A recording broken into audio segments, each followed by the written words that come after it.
collision theory, collision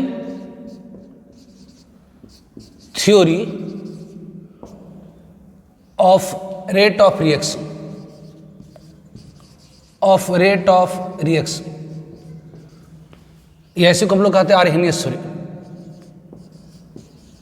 Arrhenius theory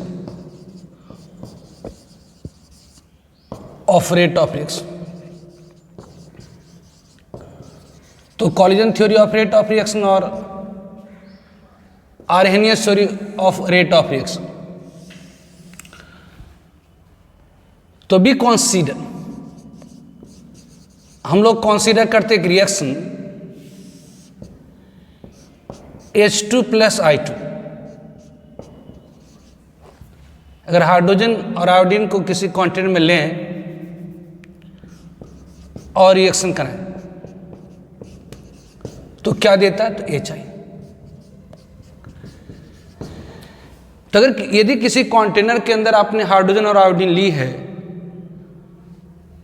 तो reaction कर करके वो HI देता है। कैसे? कहते जी किसी कंटेनर के अंदर अगर हाइड्रोजन की मॉलिक्यूल है और ये आयोडीन की मॉलिक्यूल है, यदि आपस में कोलॉइड करे तो ध्यान दीजिए ये हाइड्रोजन की मॉलिक्यूल आयोडीन की मॉलिक्यूल है, ये आपस में कोलॉइड करेगा, लेकिन चूंकि हाइड्रोजन आयोडीन एक दूसरे के आमने सामने नहीं है, मतलब प्रॉपर ओरिएंटेशन नहीं है, कॉलिजन की सही दिशा नहीं है, इस कारण से यहां कॉलिजन तो होंगी लेकिन प्रोडक्ट नहीं बनेगा, नो प्रोडक्ट, नो प्रोडक्ट। उसी तरह से यदि अपन ले लें ये हाइड्रोजन की मॉलिक्यूल है, हाइड्रोजन की मॉलिक्यूल है, ये आयोडीन की मॉलिक्यूल है, ऑब्वियसली आपस में टकराई लेकिन प्रॉपर एनर्जी नहीं थी, इसलिए ये भी प्रोडक्ट नहीं देगा। तो प्रोडक्ट कहां पर फॉर्म होती हैं? जैसे अगर ये हाइड्रोजन की मॉलिक्यूल है, ये हाइड्रोजन की मॉलिक्यूल है और आयोडीन की मॉलिक्यूल है, ये सही डायरेक्शन में भी कोलॉइड करे और इसके पास इतनी एनर्जी हो कि हाइड्रोजन हाइड्रोजन आयोडीन आयोडीन के बीच की जो बॉन्ड है उसको ब्रेक कर सके। मतलब यहां पर हाइड्रोजन और आयोडीन की मॉलिक्यूल आमने सामने, मतलब प्रॉपर ओरिएंटेशन के साथ, सही डायरेक्शन के साथ भी कोलॉइड करे और सही एनर्जी के साथ कोलॉइड करे। ऑब्वियसली यहां पर हाइड्रोजन आयोडीन की जो मॉलिक्यूल है प्रॉपर ओरिएंटेशन के साथ कोलॉइड करे और प्रॉपर एनर्जी के साथ अगर कोलॉइड करेगा तो क्या होगी? तो हाइड्रोजन हाइड्रोजन के बीच में बॉन्ड ब्रेक कर जाएंगी, आयोडीन आयोडीन के बीच की जो बॉन्ड की ब्रेकिंग हो जाएगी और नई बॉन्ड हाइड्रोजन आयोडीन के बीच मेकिंग होगी। और ये हमें क्या दे देगा? ये HI दे देगा। ये हमें क्या दे देगा? तो HI दे देगा। दिस ये रिएक्टेंट है, ये प्रोडक्ट है, ये प्रोडक्ट और ये ट्रांजिशन स्टेट।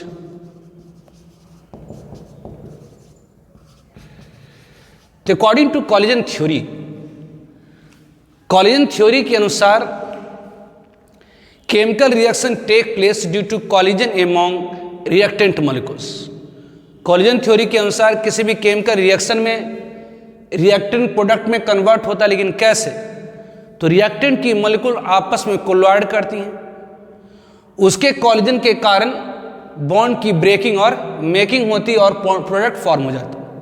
तो अकॉर्डिंग टू कॉलिजन थ्योरी और Arrhenius theory, chemical reaction take place due to collision among reactant molecules. Reactant की मॉलिक्यूल्स आपस में कोलॉइड होती हैं, जिसके कारण जो रिएक्टेंट के बॉन्ड होते हैं, रिएक्टेंट मॉलिक्यूल में जो पुराने बॉन्ड होते हैं वो टूट जाते, ब्रेक कर जाता है और नई बॉन्ड की मेकिंग हो जाती है। तो according to collision theory, chemical reaction take place due to collision among reactant molecules. Number of collision taking place per second per unit volume among reactant molecules is very high.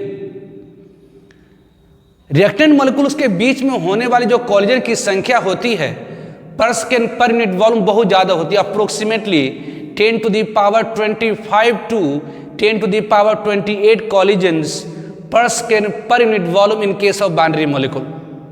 Binary molecule मतलब दो atom से बने हुए molecule के case में जो number of collisions होती हैं पर सेकेंड पर यूनिट वॉल्यूम वो लगभग 10 to the power 25 to 10 to the power 28 होती है। तो number of collision taking place per second per unit volume among reactant molecules is very high, approximately 10 to the power 25 to 10 to the power 28 collisions per second per unit volume, but very few collision actually produce product। लेकिन बहुत कमी ऐसी collisions होती हैं जो product produce कर पाती है due to orientation and energy barrier. Collision तो बहुत सारी हो रही है लेकिन बहुत कम ऐसी कॉलिजन है जिसमें पुराने बॉन्ड टूटते और नए बॉन्ड बनते हैं। उसका कारण है कि मॉलिक्यूल की प्रॉपर ओरिएंटेशन नहीं होती है, मतलब कॉलिजन के समय कोलॉइड करने की जो डायरेक्शन है, जो ओरिएंटेशन है, जो दिशा है वो सही नहीं होती या एनर्जी उतनी नहीं होती कि पुराने बॉन्ड को तोड़ सके और नए बॉन्ड को बना सके। तो अकॉर्डिंग टू कॉलिजन थ्योरी के अनुसार chemical reaction take place due to collision among reactant molecules. Collision theory कहता है कि केमिकल रिएक्शन कैसे होती है, तो केमिकल रिएक्शन होती है due to collision among reactant molecule, मतलब रिएक्टेंट की मॉलिक्यूल आपस में कोलॉइड करती हैं और कॉलिजन से जो पुराने बॉन्ड होते हैं वो टूट जाते और नए बॉन्ड की मेकिंग हो जाती है। तो chemical reaction take place due to collision among reactant molecules. Number of collision taking place per second per unit volume among reactant molecules is very high, approximately 10 to the power 25 to 10 to the power 28 collisions per second per unit volume in case of binary molecule, but very few collision actually produce product। लेकिन बहुत कम ऐसी collisions होती हैं जो product produce करती है due to orientation and energy barrier. उसका कारण है कि मॉलिक्यूल के पास सही अमाउंट में एनर्जी नहीं होती अथवा सही डायरेक्शन में कोलॉइड नहीं करता है। तो according to collision theory, collision लिख देते हैं, अकॉर्डिंग टू कॉलिजन थ्योरी के अनुसार, according to this theory, according to this theory, इस थ्योरी के अनुसार, अकॉर्डिंग टू दिस थ्योरी, इस थ्योरी के अनुसार chemical reaction take place, chemical reaction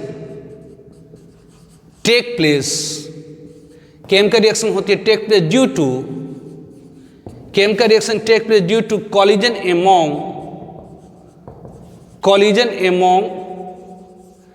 reactant molecules, according to this story के अनुसार केमिकल रिएक्शन होती है due to collision among reactant molecules. The number of collisions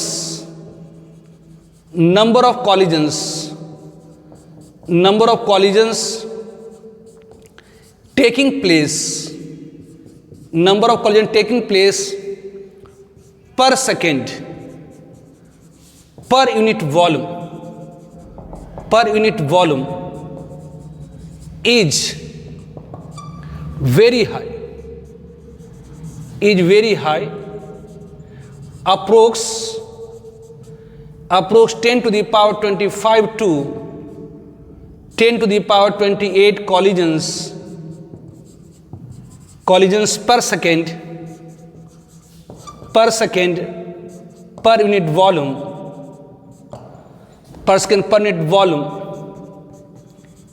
in case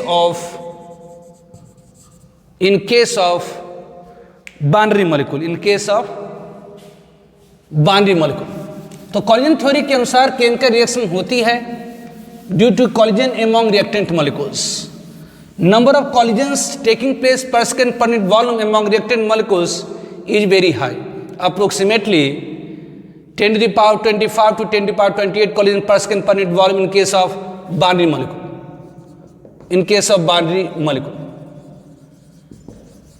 but very few collision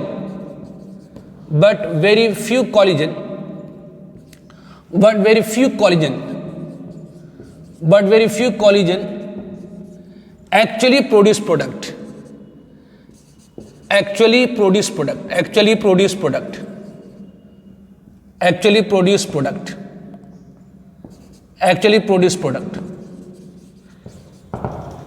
तो according to collision theory chemical reaction take place due to collision among reactant molecules, number of collisions taking place per second per unit volume is very high, approx 10 to the power 25 to 10 to the power 28 collisions per second per unit volume in case of binary molecule, but very few collision actually produce product. लेकिन बहुत कम ऐसी collisions होती हैं जो produce कर पाता product due to, उसका कारण है due to orientation and energy barrier, due to orientation and energy barrier. क्योंकि मॉलिक्यूल कोलॉइड तो करती हैं, लेकिन कॉलिजन की जो डायरेक्शन होती है, जैसे अगर आपका I2 मॉलिक्यूल है, ये आपका हार्डोन मॉलिक्यूल है, ये आपका हार्डोन मॉलिक्यूल है, अगर ये सही डायरेक्शन में कोलॉइड तो करा लेकिन प्रॉपर ओरिएंटेशन के साथ नहीं कोलॉइड करा तो प्रोडक्ट नहीं फॉर्म होगी, या ऑब्वियसली कोलॉइड करा प्रॉपर ओरिएंटेशन के साथ भी कोलॉइड करा, लेकिन इसके पास इतनी एनर्जी नहीं थी कि पुराने बॉन्ड टूट सके और नए बॉन्ड बन सके तो प्रोडक्ट नहीं फॉर्म होगी। तो कॉलिजन थ्योरी कहता है कि chemical reaction take place due to collision among reactant molecules, किसी भी केमिकल रिएक्शन में रिएक्टेंट कन्वर्ट होता प्रोडक्ट में, क्यों? तो due to collision among reactant molecules. तो according to collision theory chemical reaction take place due to collision among reactant molecules, number of collision taking place per second per unit volume is very high, approximately 10 to the power 25 to 10 to the power 28 collision per square per unit volume in case of binary molecule, but very few collision actually produce product due to orientation and energy barrier। लेकिन बहुत कम ऐसी collisions होती हैं जिसके कारण product produce होती है, बहुत कम ऐसी कॉलिजन्स होती है जिसके कारण एक्चुअली क्या होती है तो प्रोडक्ट प्रोड्यूस होती है। तो इसमें एक इफेक्टिव कॉलिजन, तो इफेक्टिव कॉलिजन, ये इफेक्टिव कॉलिजन क्या होती है? तो collision among reactant molecules, collision among reactant molecules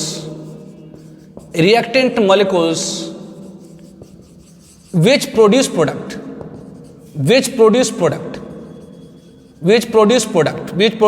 product मतलब इफेक्टिव हो गया, जहां प्रोडक्ट फॉर्म हुई मतलब वो कॉलिजन आपकी इफेक्टिव हो गई। तो इफेक्टिव मतलब प्रभावशाली, मतलब जहां पर कॉलिजन का प्रभाव पड़ा, प्रभाव क्या पड़ा तो पुराने बॉन्ड टूट गए और नए बॉन्ड बन गए। तो इफेक्टिव कॉलिजन क्या है? तो collision among reactant molecules which produce product is called, कहलाती क्या है? तो इज कॉल्ड इफेक्टिव कॉलिजन। तो वैसे कॉलिजन रिएक्टेंट मॉलिक्यूल्स के बीच में ऐसे कॉलिजन्स जो प्रोडक्ट प्रोड्यूस करते हैं that is called effective collision, मतलब जहां प्रभाव पड़ा। Second one is ineffective collision. Ineffective collision, ये इनइफेक्टिव कॉलिजन क्या है? इनइफेक्टिव कॉलिजन तो collision among reactant molecules, collision among reactant molecules which do not produce product,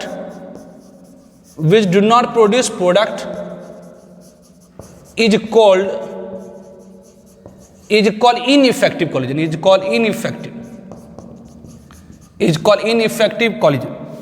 तो वैसे कॉलिजन रिएक्टेंट मॉलिक्यूल के बीच में जो प्रोडक्ट प्रोड्यूस कर पाती हैं that is called effective collision, and वैसे कॉलिजन रिएक्टेंट मॉलिक्यूल के बीच में जो प्रोडक्ट प्रोड्यूस नहीं कर पाती हैं that is called ineffective collision. तो वैसे कॉलिजन जो प्रोडक्ट प्रोड्यूस कर पाती है that is called effective collision, और वैसे कॉलिजन जो प्रोडक्ट प्रोड्यूस नहीं कर पाता है that is called ineffective collision.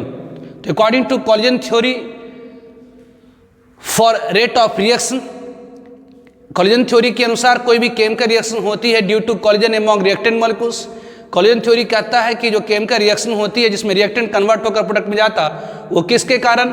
तो रिएक्टेंट की मॉलिक्यूल आपस में कोलॉइड करती है, कॉलिजन से जो पुराने बॉन्ड होते हैं वो टूट जाते हैं और नए बॉन्ड बनती है। तो अकॉर्डिंग टू कॉलिजन थ्योरी कहता है कि किसी भी रासायनिक अभिक्रिया में रिएक्टेंट प्रोडक्ट में कन्वर्ट कैसे होता है? तो कहता है रिएक्टेंट की मॉलिक्यूल आपस में कोलॉइड करती है, तो कॉलिजन से क्या होते हैं तो पुराने बॉन्ड टूट जाते हैं और नए बॉन्ड बन जाते हैं।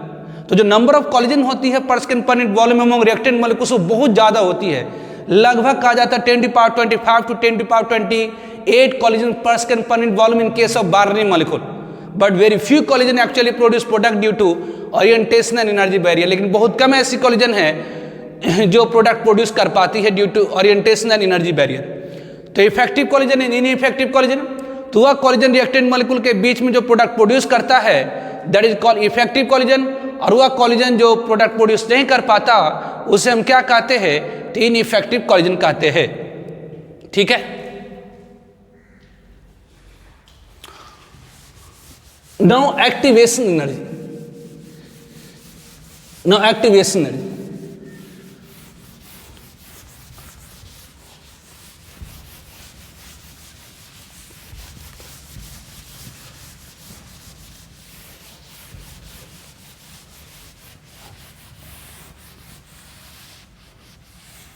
नो एक्टिवेशन एनर्जी, तो बड़े एक्टिवेशन एनर्जी, एक्टिवेशन एनर्जी क्या है? बोर्ड में बहुत पूछता है व्हाट इज एक्टिवेशन एनर्जी, कितना बार पूछ चुका है व्हाट इज एक्टिवेशन एनर्जी। तो बी कंसीडर, जैसे हमने अभी जस्ट कंसीडर किया कि हाइड्रोजन है या आयोडीन है, इसकी मॉलिक्यूल आपस में कोलवाइड करी और HI प्रोड्यूस करे। कि कैसे, तो कही जी हाइड्रोजन की मॉलिक्यूल है, ये हाइड्रोजन की मॉलिक्यूल है, ये आयोडीन की मॉलिक्यूल है, ये हाइड्रोजन की मॉलिक्यूल, ये आयोडीन की मॉलिक्यूल, ये हेड ऑन आमने सामने कोलवाइड करा, इसके कोलिजन से क्या हुई, तो हाइड्रोजन हाइड्रोजन के बीच की बॉन्ड की ब्रेकिंग हो गई, आयोडीन आयोडीन के बीच की बॉन्ड की ब्रेकिंग हो गई, हाइड्रोजन हाइड्रोजन के बीच की बॉन्ड ब्रेकिंग हुई, आयोडीन आयोडीन के बीच में बॉन्ड की ब्रेकिंग हुई, हाइड्रोजन आयोडीन के बीच में मेकिंग, हाइड्रोजन आयोडीन के बीच में मेकिंग। तो ये क्या हो गया, ये HI, ये क्या है HI। ठीक है, ये हो गई। तो एक्टिवेशन एनर्जी हमने कंसीडर किया, एक रिएक्शन H2+I2 देर 2HI, हाइड्रोजन और आयोडीन की मॉलिक्यूल आपस में कोलवाइड करी, जिसके कारण हाइड्रोजन हाइड्रोजन के बीच में बॉन्ड की ब्रेकिंग हो गई, आयोडीन आयोडीन के बीच के बॉन्ड की ब्रेकिंग हुई और नई बॉन्ड HI की मेकिंग हो गई। यदि इसका पोटेंशियल एनर्जी डायग्राम ड्रॉ करें, मतलब रिएक्टेंट प्रोडक्ट की जो एनर्जी है रिएक्शन के प्रोग्रेस के साथ कैसे बदल रही है, वो diagram that is potential energy diagram. तो ऑब्वियसली यहाँ पर बाई एक्सिस पे ले लेते हैं पोटेंशियल एनर्जी और एक्स एक्सिस पे ले लेते हैं progress of reaction, x axis पे ले लेते हैं प्रोग्रेस ऑफ रिएक्शन। तो बाई एक्सिस पर पोटेंशियल एनर्जी और x axis progress of reaction. Suppose ये इंथैल्पी ऑफ रिएक्टेंट है, ये सपोज ये समेशन HR है, it is enthalpy of reactant, ये summation HR that is enthalpy of reactant है। तो यदि इस रिएक्टेंट को प्रोडक्ट में ले जानी है, यदि इस रिएक्टेंट को प्रोडक्ट में ले जानी है तो हमें रिएक्टेंट मॉलिक्यूल को एनर्जी देनी होती है। इतनी कम से कम कितनी एनर्जी दें ताकि रिएक्टेंट की मॉलिक्यूल की जो पुरानी बॉन्ड हैं वो ब्रेक कर जाए। तो बॉन्ड की ब्रेकिंग में आपको एनर्जी देना पड़ेगा। जैसे ही बॉन्ड टूटेगा तो नया बॉन्ड अपने आप बनने लगता है। तो ऑब्वियसली ये रिएक्टेंट की मॉलिक्यूल इसके पास कुछ ना कुछ एनर्जी पहले से स्टोर्ड होगी। तो मान लेते हैं कि ये ऑब्वियसली ये सपोज मान लेते हैं 5 किलो कैलोरी पर मोल एनर्जी स्टोर थी, मान लेते हैं यहाँ पर 5 किलो कैलोरी पर मोल एनर्जी स्टोर थी। लेकिन इस रिएक्टेंट को प्रोडक्ट में जाने के लिए,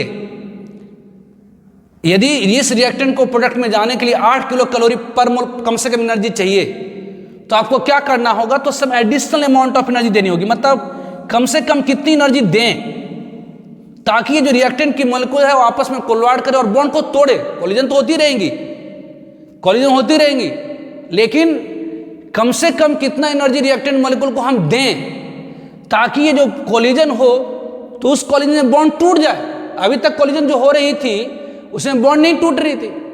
अब हम कम से कम कितना एनर्जी इस रिएक्टेंट मॉलिक्यूल को दें ताकि ये जो पुराने बॉन्ड हैं वो ब्रेक कर जाए।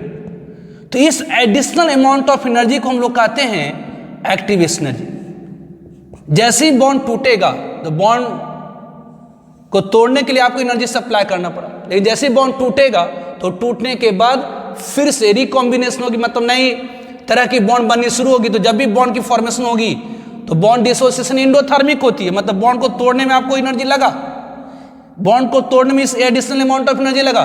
लेकिन जैसे पुराने बॉन्ड टूटेंगे और नए बॉन्ड बनेंगे तो उसमें एनर्जी रिलीज होनी शुरू हो जाएंगी,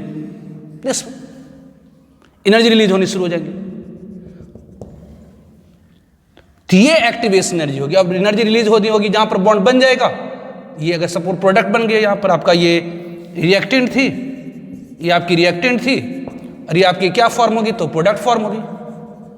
अब प्रोडक्ट के पास भी कुछ एनर्जी स्टोर्ड रह जाएंगी, तो ये समेशन एचपी, समेशन एचपी मतलब enthalpy of product, enthalpy of reactant, enthalpy of product, enthalpy of product minus enthalpy of reactant, मतलब इस हाइट को इस हाइट से सब्सट्रैक्ट कर दिया, it is called heat of reaction. ये क्या कहलाएगा, तो delta H R, heat of reaction. तो एक्टिवेशन एनर्जी क्या है, तो हमने एक रिएक्शन H2 + R2 मतलब किसी कंटेनर के अंदर हाइड्रोजन आयोडीन लिए, वो आपस में टकरा रहा था, लेकिन टकराने के कारण, टकराने से ही बॉन्ड नहीं टूट रही थी। तो हमने क्या करा, तो some additional amount of energy दिया रिएक्टेंट को, ताकि मॉलिक्यूल रिएक्टेंट की मॉलिक्यूल आपस में टकराए और पुराने बॉन्ड को तोड़ करके नया बॉन्ड बनाए। तो ये रिएक्टेंट के पास पहले से एनर्जी थी, ये रिएक्टेंट के पास पहले से एनर्जी थी। इस रिएक्टेंट को प्रोडक्ट में कन्वर्ट करने के लिए हमने क्या करा, तो ये एडिशनल अमाउंट ऑफ एनर्जी दिए, इस एडिशनल अमाउंट ऑफ एनर्जी दिए ताकि ये रिएक्टेंट ट्रांजिशन स्टेट तक आ सके। मतलब ये इज अ ट्रांजिशन स्टेट, इसको आप क्या कर सकते हैं, it is a transition state. ये क्या हो गया, तो ये ट्रांजिशन स्टेट। तो रिएक्टेंट को हमने एनर्जी दी, इतनी एनर्जी दी ताकि जो पुराने बॉन्ड हैं वो टूट जाए, मतलब रिएक्टेंट को ट्रांजिशन स्टेट तक हम ले गए। तो जैसे ही बॉन्ड टूटेगा तो नए बॉन्ड अपने आप बन जाएंगे, प्रोडक्ट बन जाएगा। तो ये रिएक्टेंट था, रिएक्टेंट की मॉलिक्यूल आपस में कोलाइड कर रही थी, लेकिन उसके पास इतनी एनर्जी नहीं थी कि पुराने बॉन्ड को तोड़ करके नई बॉन्ड बना सके। तो हमने क्या करा, तो some additional amount of energy दिए ताकि ये पुराने बॉन्ड को तोड़ दे, तो बॉन्ड टूट जाएगा, तो बॉन्ड तो अपने आप फिर बनाएगा, तो ये प्रोडक्ट फॉर्म होगी। तो ये जो एडिशनल अमाउंट ऑफ एनर्जी आपने दिया रिएक्टेंट को, ये कहलाती है एक्टिवेशन एनर्जी। तो what is activation energy, activation energy क्या है, तो minimum additional amount of energy required by reactant, minimum additional amount of energy required by reactant to give product. इस रिएक्टेंट को कम से कम कितना एडिशनल अमाउंट ऑफ एनर्जी दें, कम से कम, ज़्यादा ज़्यादा बहुत दे सकते हैं, कम से कम कितनी एनर्जी हम रिएक्टेंट को दें ताकि ये कहाँ तक चला जाए, ट्रांजिशन स्टेट तक चला जाए, मतलब बॉन्ड की ब्रेकिंग हो जाए। तो जैसे बॉन्ड की ब्रेकिंग मेकिंग तो अपने आप हो जाती है। तो ये इस एनर्जी को हम लोग कहते हैं एक्टिवेशन एनर्जी। इस एनर्जी को क्या कहेंगे, तो एक्टिवेशन एनर्जी। तो एक्टिवेशन एनर्जी क्या है, तो what is activation energy, activation energy क्या है, तो minimum additional amount of energy, minimum additional amount of energy required, minimum additional amount of energy required by reactant to give product, तो minimum additional amount of energy required by reactant to convert into product, to convert into product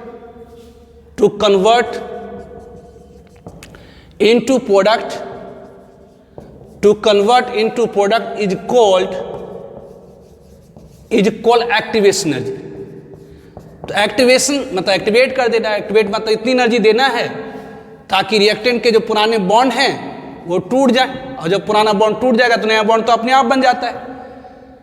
तो बढ़ जाए activation energy, तो minimum additional amount of energy required by reactant to convert into product, मतलब reactant को कम से कम कितनी एडिशनल अमाउंट ऑफ एनर्जी दें ताकि वो कन्वर्ट होकर प्रोडक्ट में चला जाए। तो इस एडिशनल अमाउंट ऑफ एनर्जी को हम क्या कहते हैं, एक्टिवेशन एनर्जी। इसे अपन लिख सकते हैं EA से रिप्रेजेंट करते हैं, EA मतलब एक्टिवेशन एनर्जी। तो minimum additional amount of energy required by reactant to convert into product is called activation energy. Now threshold energy, now threshold energy of reaction, ये threshold energy of reaction, threshold energy of reaction, ये threshold energy of reaction क्या है, तो minimum energy must processes by reactant, reactant के पास कम से कम कितनी एनर्जी होनी चाहिए minimum energy must process by reactant to give product is called threshold energy of reaction. मतलब रिएक्टेंट के पास कम से कम कितना एनर्जी हो, तो कम से कम कितना एनर्जी हो ताकि कन्वर्ट हो जाए प्रोडक्ट में, तो ये energy content of reactant plus activation energy. तो मिनिमम एनर्जी मस्ट प्रोसेसेस, ये थ्रेशोल्ड एनर्जी ऑफ रिएक्शन क्या है, तो minimum energy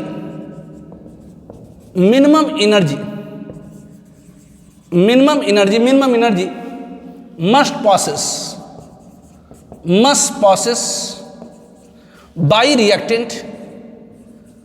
process by reactant to convert into product is called threshold energy of reaction, is called threshold energy of reaction, is called threshold energy of reaction। तो threshold energy of reaction क्या है, तो minimum energy must process by reactant to convert into product. Reactant के पास कम से कम कितनी एनर्जी होनी चाहिए ताकि प्रोडक्ट में कन्वर्ट हो जाए, तो रिएक्टेंट के पास कम से कम कितनी एनर्जी होनी चाहिए ताकि प्रोडक्ट में कन्वर्ट हो जाए। इतना पर तो कोलवाड कर रहा था, लेकिन पुराने बॉन्ड टूट नहीं रहे थे। अपने आप को में कन्वर्ट होना मतलब पुराना बॉन्ड टूट जाना, तो नए बॉन्ड तो अपने आप बनाएंगे। तो ऑब्वियसली रिएक्टेंट के पास कुल कितनी एनर्जी होना चाहिए ताकि वो प्रोडक्ट में कन्वर्ट हो जाए, तो ये पहले से एनर्जी इतनी थी और ये एडिशनल अमाउंट ऑफ एनर्जी आपने दी, तो कम से कम कितनी एनर्जी होनी चाहिए थी, तो ये enthalpy of reactant plus activation energy. तो इसलिए थ्रेशोल्ड एनर्जी ऑफ रिएक्शन, इसलिए आप यहां पर कह सकते हैं कि थ्रेशोल्ड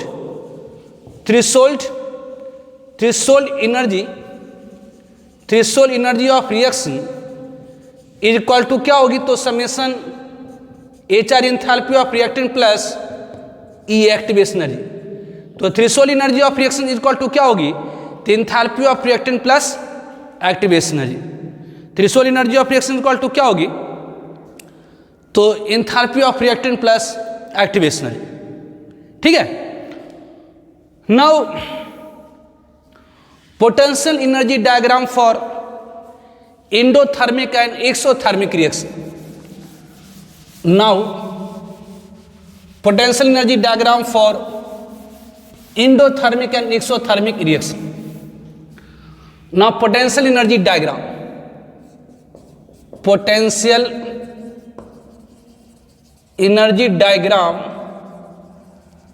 for endothermic and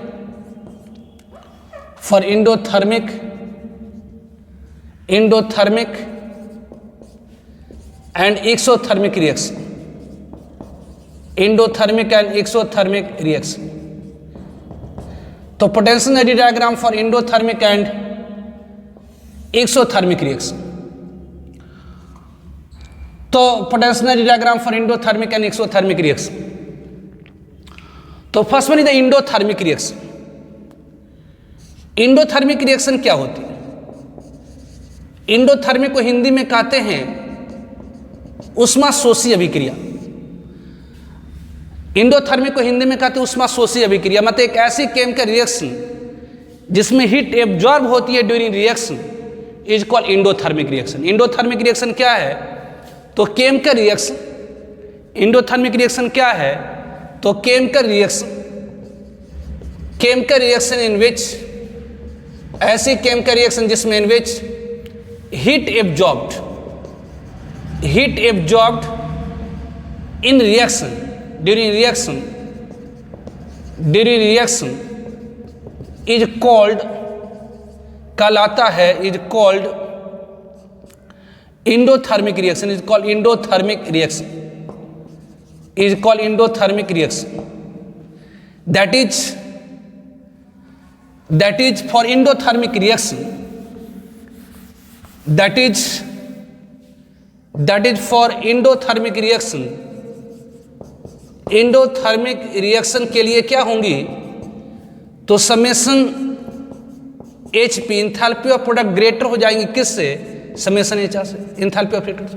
तो एंडोथर्मिक तो उष्माशोषी, उष्मा का जिसमें अवशोषण हुआ, मतलब अगर रिएक्टेंट के पास पहले एनर्जी 5 किलो कैलोरी पर मोल थी और रिएक्शन होने के बाद यदि प्रोडक्ट के पास 8 किलो कैलोरी पर मोल एनर्जी हो गई। पहले रिएक्टेंट के पास 5 किलो कैलोरी पर मोल एनर्जी थी और रिएक्शन होने के बाद 8 किलो कैलोरी पर मोल एनर्जी हो गई। तो 5 किलो कैलोरी पर मोल पहले एनर्जी थी, अब हो गया 8 किलो कैलोरी पर मोल, मतलब 3 किलो कैलोरी पर मोल एनर्जी बढ़ गई। मतलब इसमें 3 किलो कैलोरी पर मोल एनर्जी क्या हुई, अवशोषित हो गई। कि कहाँ से अवशोषित हो गई एनर्जी जी, तो सराउंडिंग से, है ना। अब जैसे घर से 100 रुपया लेकर चले और क्लासरूम में आते आते आपके पॉकेट में अगर 150 रुपया हो गया तो 50 रुपया कहाँ से एक्स्ट्रा बढ़ गया, तो सराउंडिंग से अवशोषित हुआ होगा।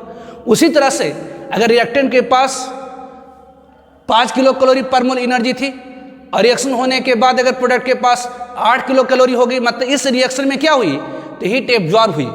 तो इससे हम क्या कहेंगे, तो इंडोथर्मिक रिएक्शन, इंडोथर्मिक प्रोसेस। तो एक ऐसे केमिकल रिएक्शन जिसमें हीट एब्जॉर्ब होती है during reaction, that is called endothermic reaction. तो इंडोथर्मिक में क्या होगा, तो एंथैल्पी ऑफ प्रोडक्ट ग्रेटर होती है किससे, एंथैल्पी ऑफ रिएक्टेंट से। तो इफ डेल्टा एच आर, अगर डेल्टा एच आर क्या है, तो हीट ऑफ रिएक्शन है। अगर डेल्टा एच आर क्या है, तो हीट ऑफ रिएक्शन है फॉर इंडोथर्मिक रिएक्शन। तो heat of reaction equal to क्या होती है, तो summation of enthalpy of product minus summation of enthalpy of reactant.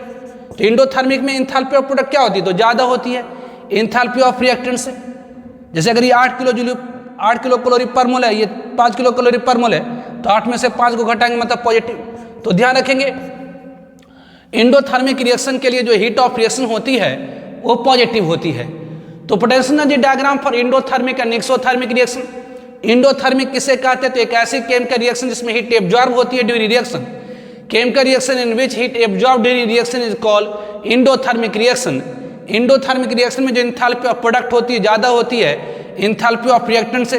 जो हीट ऑफ रिएक्शन होता है इंडोथर्मिक रिएक्शन का वो पॉजिटिव होता है। तो यदि इसकी हम पोटेंशियल एनर्जी डायग्राम ड्रॉ करें, तो यदि हम लोग पोटेंशियल एनर्जी डायग्राम ड्रॉ करें किसके लिए, तो इंडोथर्मिक रिएक्शन के लिए। तो यदि हम लोग पोटेंशियल एनर्जी डायग्राम ड्रॉ करें इंडोथर्मिक रिएक्शन के लिए,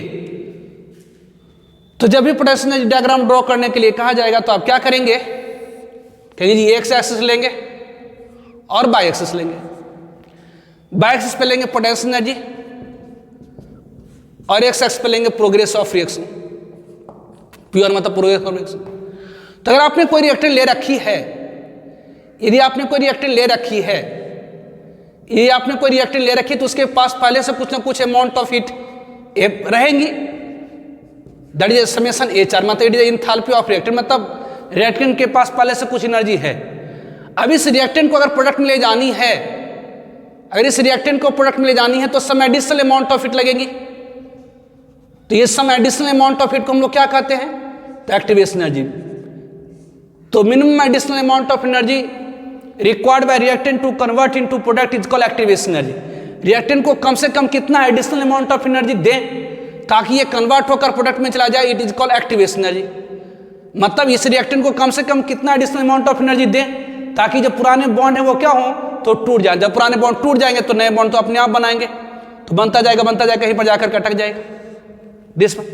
तो ये प्रोडक्ट की एनर्जी रह गई, इतना प्रोडक्ट की एनर्जी रह गई। अब जरा देखिए अपन ने क्या करा है, यहां पर हम लोगों ने क्या करा, तो प्रोडक्ट को ज्यादा हाइट पर दिखलाया है कि रिएक्टेंट से, क्यों, क्योंकि ये इंडोथर्मिक है। इंडोथर्मिक में देखिए जैसे 0 kilo calorie, 1 kilo calorie, 2 kilo calorie, 3 kilo, 4, 5 kilo calorie पर मोल, 6, 7, 8। तो हमने क्या करा, तो प्रोडक्ट को ज्यादा हाइट पर दिखाया, मतलब ये प्रोडक्ट के पास ज्यादा एंथैल्पी है, किससे, तो रिएक्टेंट से। तो ये रिएक्टेंट की एंथैल्पी थी। अगर इस रिएक्टेंट को प्रोडक्ट में कन्वर्ट करनी है तो some additional amount of heat देना पड़ेगा। तो जो एडिशनल अमाउंट ऑफ एनर्जी लगा रिएक्टेंट को प्रोडक्ट में कन्वर्ट होने के लिए, इसे हम क्या कहेंगे, तो एक्टिवेशन एनर्जी कहेंगे। तो इट इज एक्टिवेशन एनर्जी। अगर ध्यान दीजिए, जब रिएक्टेंट को हम प्रोडक्ट में ले जाते हैं तो इसे हम कहते हैं फॉरवर्ड रिएक्शन। जब रिएक्टेंट को प्रोडक्ट में ले जाते हैं it is called forward reaction. Reactant को अगर प्रोडक्ट में ले जाते हैं तो it is called forward reaction. लेकिन जब प्रोडक्ट को बैक करके रिएक्टेंट में लाएंगे आप, तो it is called backward reaction. तो जब रिएक्टेंट को प्रोडक्ट में ले जाते हैं that is called forward reaction. जब प्रोडक्ट को बैक करके रिएक्टेंट में लाते हैं that is called backward reaction.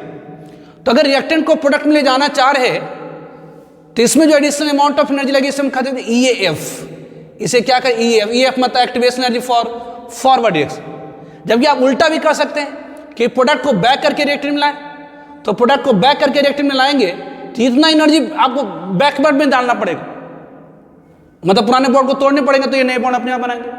तो बेसिक अगर प्रोडक्ट को रिएक्टेंट में लाना है तो इतनी एडिशनल अमाउंट ऑफ एनर्जी देनी पड़ेगी, तो ये एनर्जी कहलाएंगी activation energy for backward reaction, EAB मतलब activation energy for backward reaction, activation energy for backward reaction. ध्यान दिए, enthalpy of product minus enthalpy of reactant को हम लोग क्या कहते हैं, तो it is called heat of reaction. मतलब इस हाइट में से इस हाइट को घटा दिए तो हीट ऑफ रिएक्शन की ये मैग्नीट्यूड होगी दिस। तो potential energy diagram for endothermic and exothermic reaction. तो first one endothermic reaction. Endothermic reaction को हिंदी में कहते हैं उष्माशोषी अभिक्रिया, मतलब एक ऐसी केमिकल रिएक्शन जिसमें हीट एब्जॉर्ब होती है during reaction is called endothermic reaction. मतलब अगर रिएक्टेंट के पास 5 किलो कैलोरी पर मोल एनर्जी है तो रिएक्शन होने के बाद यदि प्रोडक्ट के पास 8 किलो कैलोरी पर मोल एनर्जी हो गई तो इसे हम क्या कहेंगे, तो इंडोथर्मिक रिएक्शन। तो इंडोथर्मिक रिएक्शन क्या है, तो एक ऐसी केमिकल रिएक्शन जिसमें हीट एब्जॉर्ब होती है during reaction, that is called endothermic reaction. Endothermic reaction के लिए जो एंथैल्पी ऑफ प्रोडक्ट होती है ग्रेटर होती है एंथैल्पी ऑफ रिएक्टेंट से। तो delta HR is the heat of reaction, तो इंडोथर्मिक में हीट ऑफ रिएक्शन क्या होगी, तो पॉजिटिव होगी। ठीक है, तो ये पोटेंशियल एनर्जी डायग्राम रखा। रिएक्टेंट को प्रोडक्ट में जाना है तो some additional amount of energy required होगा, that is called activation energy for, that is called activation energy for forward reaction. तो where EF is the activation energy for forward reaction, जहां पर where EF क्या है, तो activation energy, activation energy, activation energy for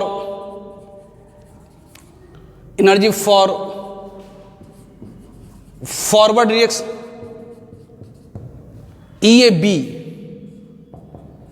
EAB क्या है, तो activation energy for backward reaction. Delta HR is the heat of reaction. तो इस पोटेंशियल एनर्जी डायग्राम से आप कह सकते हैं ये जो हाइट है, ये जो हाइट है इक्वल है this side plus this side के, ये जो हाइट है इक्वल है दिस साइड और दिस साइड के। तो इसलिए यहां पर आप कह सकते हैं कि activation energy for forward reaction equal हो जाएगी किसके, तो activation energy for backward reaction plus heat of reaction के। तो activation energy for forward reaction equal हो जाएगी किसके, तो activation energy for backward reaction plus heat of reaction के। तो potential energy diagram for endothermic and exothermic reaction. तो endothermic क्या है, तो एक ऐसी केमिकल रिएक्शन में हीट एब्जॉर्ब होती है during reaction, that is called endothermic. Endothermic में जो एंथैल्पी ऑफ प्रोडक्ट होंगी ज़्यादा होंगी एंथैल्पी ऑफ रिएक्टेंट से। Heat of reaction endothermic reaction की पॉजिटिव होगी। ऑब्वियसली इंडोथर्मिक में रिएक्टेंट को प्रोडक्ट में ले जाने के लिए जब एडिशनल अमाउंट ऑफ एनर्जी लगा, that is the activation energy for forward reaction. ध्यान इसमें मोस्ट इंपॉर्टेंट पॉइंट ये है कि इंडोथर्मिक में जो एंथैल्पी ऑफ प्रोडक्ट है वो ज़्यादा है किससे, एंथैल्पी ऑफ रिएक्टेंट से। EF is activation energy for forward reaction, EAB is activation energy for backward reaction and delta HR is the heat of reaction. तो यहाँ पर activation energy for forward reaction equal है activation energy for backward reaction plus heat of reaction के। Now potential energy diagram for exothermic reaction है ना। अब इसी को चेंज कर देते हैं, इंडोथर्मिक है ना, इसको कर देते हैं exothermic. Potential energy diagram for exothermic, तो एक्सोथर्मिक मतलब उष्मा क्षेपी, मतलब इसमें उष्मा का उत्सर्जन हो। तो एक ऐसी केमिकल रिएक्शन जिसमें हीट रिलीज हो, chemical reaction in which heat released, कि जी हीट रिलीज होकर के कहाँ जाएगी, तो सराउंडिंग। जैसे रिएक्शन सराउंडिंग से हीट एब्जॉर्ब करता है उसी तरह से हीट रिलीज कहाँ करेगा, सराउंडिंग को। तो chemical reaction in which heat release during reaction is called exothermic reaction, उसे हम क्या कहते हैं, एक्सोथर्मिक रिएक्शन। तो ऐसी केमिकल रिएक्शन जिसमें हीट रिलीज होती है, एक ऐसी केमिकल रिएक्शन जिसमें हीट रिलीज होती है, एक ऐसी केमिकल रिएक्शन जिसमें हीट रिलीज होती है, एक ऐसी केमिकल रिएक्शन जिसमें हीट रिलीज होती है, that is called exothermic reaction. जैसे मान लेते रिएक्टेंट के पास 5 किलो जूल एनर्जी, रिएक्टेंट के पास अगर 5 किलो जूल पर मोल एनर्जी थी, अब प्रोडक्ट के पास अगर 2 किलो जूल पर मोल एनर्जी रह गया, तो ये 3 किलो जूल कहाँ गया, पहले 5 था अब रह गया 3। अगर मान पहले 5 साहब रह गया 2, 5 साहब पहले रह गया 2, तो बाकी 3 कहाँ गया, तो रिलीज होगी सराउंडिंग। तो in for exothermic reaction, for exothermic reaction जो इंथैल्पी ऑफ प्रोडक्ट होती है लेसर हो जाती है किससे, तो इंथैल्पी ऑफ रिएक्टेंट से। तो एक्सोथर्मिक रिएक्शन में क्या होगी, तो इंथैल्पी ऑफ प्रोडक्ट लेसर हो जाएगी किससे, तो इंथैल्पी ऑफ रिएक्टेंट से। एक्सोथर्मिक में जो इंथैल्पी ऑफ प्रोडक्ट हो जाएंगी वो लेसर हो जाएंगी किससे, तो इंथैल्पी ऑफ रिएक्टेंट से। तो अगर delta H R heat of reaction है तो heat of reaction equal to क्या होती है, तो summation of enthalpy of product minus summation of enthalpy of product reactant. तो ऑब्वियसली एक्सोथर्मिक रिएक्शन में जो प्रोडक्ट की एनर्जी वो कम है। जैसे यहाँ पर अगर मान लेते 2 है, यहाँ 5 है, तो 2 में से 5 घटेगा तो क्या आएगा, तो नेगेटिव आएगा। तो ये आपको याद रखना होता है। जैसे इंडोथर्मिक में क्या है, जिसमें प्रोडक्ट की इंथैल्पी ज़्यादा हो जाए रिएक्टेंट से, उस तरह से एक्सोथर्मिक याद रखिए प्रोडक्ट की एनर्जी घट जाएगी किससे, रिएक्टेंट से, और इसमें जो हीट ऑफ रिएक्शन होगी निगेटिव होगी। तो यदि इसकी पोटेंशियल एनर्जी डायग्राम ड्रॉ करना चाहे तो बेसी ये एक्स एक्स से बाई एक्स से बाई एक्स पर हमने पोटेंशियल एनर्जी ले रखी है और एक्स एक्स से प्रोग्रेस ऑफ रिएक्टेंट रिएक्शन ले रखा है। तो ये इंथैल्पी ऑफ रिएक्टेंट मतलब रिएक्टेंट के पास इतनी एनर्जी थी। अब इस रिएक्टेंट को अगर प्रोडक्ट में जाना है तो समय एडिशनल अमाउंट ऑफ एनर्जी लगेंगी। तो अगर रिएक्टेंट को प्रोडक्ट में ले जाते हैं तो उसे कहते हैं फॉरवर्ड रिएक्शन, और प्रोडक्ट को बैक करके रिएक्टेंट में लाते हैं that is called backward reaction. तो अगर रिएक्टेंट को प्रोडक्ट में ले जा रहे हैं तो समय एडिशनल अमाउंट ऑफ एनर्जी लगेंगे। तो कम से कम कितनी एनर्जी दें, कम से कम कितनी एनर्जी दें ताकि ये रिएक्टेंट ट्रांजिशन स्टेट तक आ जाए, मतलब बॉन्ड की ब्रेकिंग हो जाए। जैसे बॉन्ड की ब्रेकिंग होगी तो मेकिंग तो अपने आप होगी। तो एक्सोथर्मिक में जब बॉन्ड की मेकिंग होगी तो एनर्जी रिलीज होगी रिलीज होगी रिलीज होगी रिलीज होगी, और रिलीज होते होते जो इंथैल्पी ऑफ प्रोडक्ट है रिलीज होते होते जो इंथैल्पी ऑफ प्रोडक्ट है रिलीज होते होते इंथैल्पी ऑफ जो प्रोडक्ट हो जाएंगी वो इंथैल्पी ऑफ रिएक्टेंट से नीचे आ जाएंगी। ये इंथैल्पी ऑफ रिएक्टेंट से नीचे आ गया क्या, इंथैल्पी ऑफ प्रोडक्ट। तो एक्सोथर्मिक में क्या हुई, तो इंथैल्पी ऑफ प्रोडक्ट लेसर हो गई किससे, इंथैल्पी ऑफ रिएक्टेंट से। This one. अब जरा देखिए रिएक्टेंट को अगर प्रोडक्ट में ले जाना है, रिएक्टेंट को अगर प्रोडक्ट में ले जाते हैं तो उसे कहते हैं फॉरवर्ड रिएक्शन, और प्रोडक्ट को जब बैक करके रिएक्टेंट में लाते हैं that is called backward reaction. तो ऑब्वियसली रिएक्टेंट को अगर प्रोडक्ट में ले जाते हैं that is called forward reaction, और प्रोडक्ट को बैक करके रिएक्टेंट में लाते हैं that is called backward reaction. तो रिएक्टेंट को अगर प्रोडक्ट में ले जा रहे हैं तो इसे हम क्या कहेंगे, तो फॉरवर्ड रिएक्शन। इसमें जो एडिशनल अमाउंट ऑफ एनर्जी लगेगी उसे हम कहेंगे activation energy for forward reaction. और प्रोडक्ट को बैक करके अगर रिएक्टेंट में लाएंगे उसमें जो एडिशनल अमाउंट ऑफ एनर्जी लगेगी उसे हम कहेंगे activation energy for backward reaction, activation energy for backward reaction.